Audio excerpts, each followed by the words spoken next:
ஒற்றுமைனா எல்லாரையும் சேர்த்துக்கணுங்க, எல்லாரையும் சேர்த்துக்கணுங்கன்னு பேசுவான். அப்படி அல்லங்க ஒற்றுமை. கொள்கையில் ஒன்றுபட்டு இருந்தால் தான் ஒற்றுமை. ஒரு 2 சகோதரர்கள், இப்போ ஒரு பஞ்சாயத்துக்கு போயிருந்தேன், 2 பெரிய பணக்கார சகோதரர்கள், 2 பேத்துக்கு இடையில சண்டை. அண்ணன் வீட்டுக்கு தம்பி வரமாட்டேன்ட்டாரு. எப்படியோ கஷ்டப்பட்டு கொண்டு வந்து உட்கார வச்சாச்சு. தண்ணி கொடுத்தா டீ கொடுத்தாங்க, குடிக்க மாட்டேன்ட்டார். தண்ணி கொடுத்தா தண்ணி கூட குடிக்க மாட்டேன்ட்டார். ஒன்னா சேரவே இல்லை, முகம் கொடுத்து கூட பார்க்கல. சரி, எல்லாம் பஞ்சாயத்து முடிச்சதுக்கு அப்புறம் துவா ஓதணும் போது 2 பேரும் கையேந்திக்கிட்டாங்க. இப்ப நான் பார்த்தேன், நான் மகிழ்ச்சி அடைந்த ஒரு சொட்டு தண்ணீர். ஒரு கருத்து இருக்கிற போது, ஒரு கொள்கையில் ஒற்றுமை இருக்கிற போது, எந்த பிளவு கருத்து வேறுபாடுக்கு பின்னாலும் இணைக்கிற ஒரு சந்தர்ப்பம் ஏற்படும். அதே சூழ்நிலையில எல்லா அமைப்புகளும் சேர்த்து ஒரு கூட்டம் நடந்துச்சு. எதுக்காக? சமூக முன்னேற்றத்திற்காக, சமுதாயத்தை மற்றவங்கள்ட்ட இருந்து பாதுகாப்பதற்காக ஒரு கூட்டம் நடந்துச்சு. அந்த கூட்டத்தில் அரசியல் பேசுற வரைக்கும் எல்லாம் ஒன்னா இருந்தாங்க. ஹஸ்ரத் கடைசியில துவா ஓதும்போது மட்டும் எல்லாரும் சும்மா இருந்தாங்க. 4 பேர் கை தூக்குனா 4 பேர் கையை போட்டான். இவன் எங்க ஒண்ணு சேர்ந்து சமூகத்தை மேலெத்த முடியும்? பல பேருக்கும் புரிகிறது இல்லை. இது நம்ம மார்க்கத்திலே ஒற்றுமை என்பது எங்கே ஏற்படும்னா, எங்க தூய வழியிலான ஒரு கொள்கை உடன்பாடு ஏற்படுகிறதோ அங்கதான் ஒற்றுமை ஏற்படும்.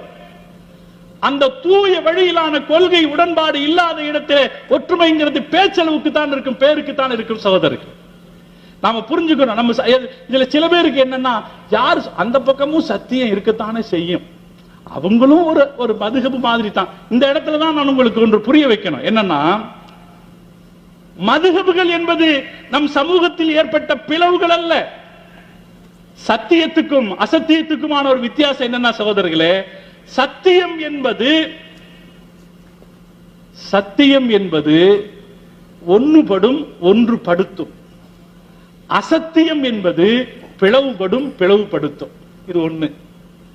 சத்தியம் என்பது ஒருவரை ஒருவர் பாராட்டிக் கொள்ளும், அசத்தியம் என்பது ஒருவரை ஒருவர் தூற்றிக் கொள்ளும். இந்த 2 அடிப்படைகளை வைங்க. நீங்க எது சத்தியம் எது அசத்தியம்னு புரிஞ்சுக்க. மதுஹப்கள் இருக்கிறதே இந்த சமூகத்தை கூறு போட்டவைகள் அல்ல, இந்த சமூகத்தை ஒருங்கிணைத்தவைகள். இந்த 4 மதுஹபுக்குள்ள ஒட்டுமொத்த இஸ்லாமிய சமூகமும் ஒருங்கிணைத்து விட்டது. சட்டங்களில் ஆளாளுக்கு தனியா போயிருந்தா இன்னும் எவ்வளவோ போயிருக்கும். இதுல ஒன்னிலிருந்து பிரிஞ்சதல்ல. ஹனஃபி மதுஹபிலிருந்து ஷாஃபி மதுஹப், ஷாஃபியிலிருந்து ஹம்பலி, ஹம்பலியிலிருந்து மாலிக், அப்படி பிரிஞ்சதல்ல. ஒவ்வொன்றும் ஒவ்வொரு ஊரில் ஏற்பட்டது. கூஃபாவிலே ஹனஃபி மதுஹப், மக்காவிலே ஷாஃபி மதுஹப், பக்தாதிலே ஹம்பலி மதுஹப், மதீனாவிலே மாலிக் மதுஹப் என்று சட்டம் சொல்லுகிற அறிஞர்கள் 4 ஊர்களில் இருந்தார்கள். 4 மதுஹப்கள் ஏற்பட்டுச்சு. 4ம் ஒன்றாக சேர்ந்து தீனை வளர்த்தது. நம்ம எல்லாரும் 2 மதுஹப் நம்ம ஊர்ல இருந்தாலும் ஒன்னாத்தான நம்ம இருந்தோம். ஒன்னா இருந்தோமா இல்லையா? நமக்கு இடையில கல்யாண வீட்டுல சண்டை வந்துச்சா? கபர்ஸ்தான்ல சண்டை வந்துச்சா? வரலையே. 4 ஒன்னா இருந்தபோது நாம ஒன்னா இருந்தோம். சத்தியம் ஒன்று சேர்க்கும் சகோதரர்கள், சத்தியம் ஒன்று சேர்க்கும். மதுஹப்கள் முஸ்லிம்களை ஒன்று சேர்த்தது.